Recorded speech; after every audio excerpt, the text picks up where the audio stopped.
Sculptures have, for many centuries, been a source of inspiration for Christian painters and sculptors. They have influenced great artists in many eras, leaving behind masterful examples of medieval Christian art and religious Renaissance art for us to explore and enjoy.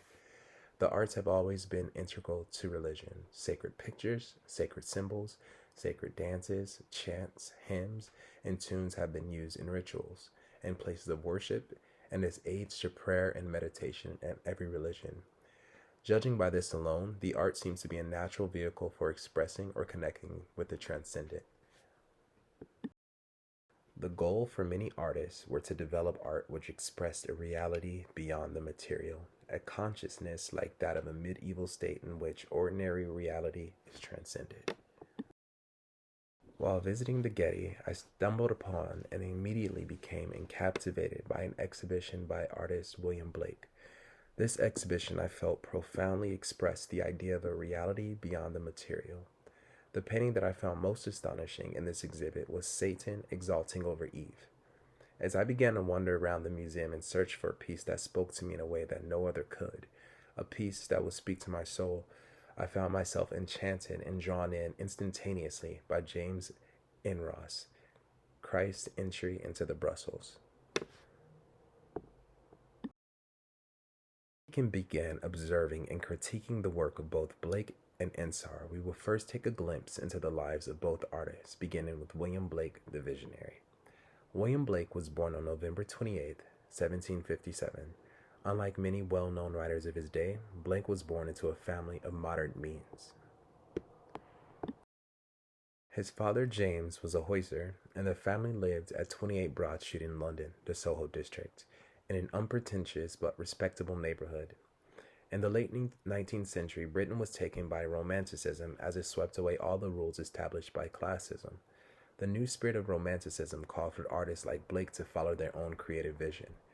At the early age of 15, William Blake became apprenticed to successful London copper engraver James Bozier, where he was exposed to the elongated approach, an approach that was characterized in Gothic art during the Middle Ages. It was during his apprenticeship that Blake's foundation and adoration for elongated lines, elongated form, and sensuous flowing curves of drapery were formed. These elongated lines and curves can be found in most of William Blake's art pieces. Blake's picture, Satan over Eve, the Getty described the painting as Satan hovering in malevolent glory over Eve, who is entwined by his alter ego, the serpent of the Garden of Eden.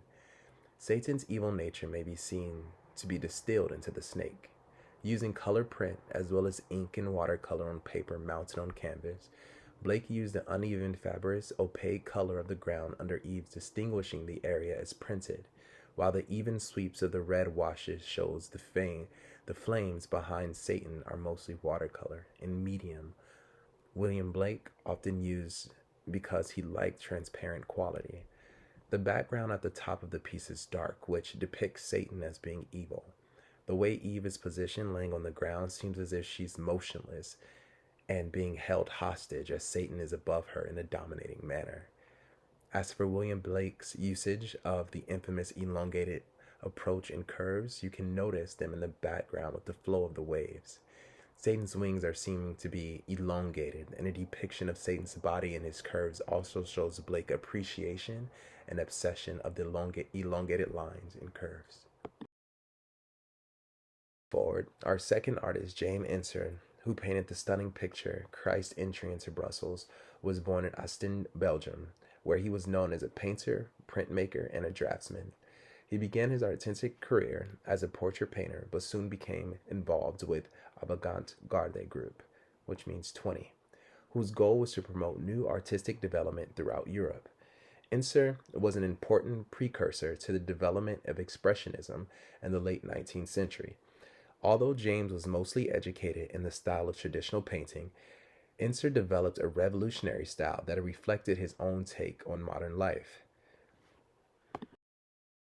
Ensor became fascinated with the popular carnival culture. Ensor was particularly intrigued by the carnival theme and found it an excellent means by which to capture society's imperfections. He would mask his figures, giving them faces that would express their inner selves rather than their outer selves. In his paintings, he would He was able to dig deep beneath the surface and reveal the true face of people in the society. His exploration of society unmasked eventually caused his rejection by many people.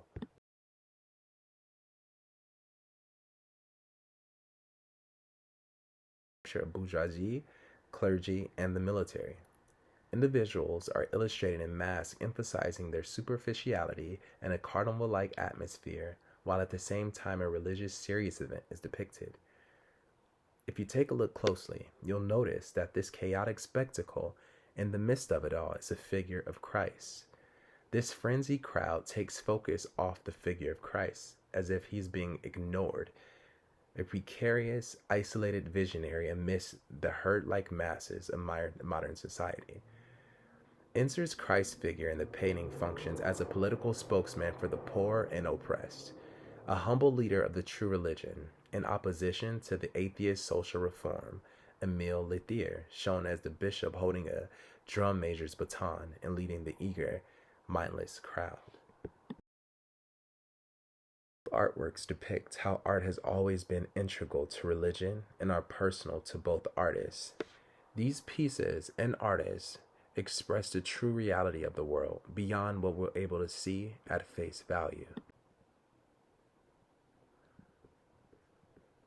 Both artists challenged the status quo and created art that defied the odds despite criticism and unpopular opinion.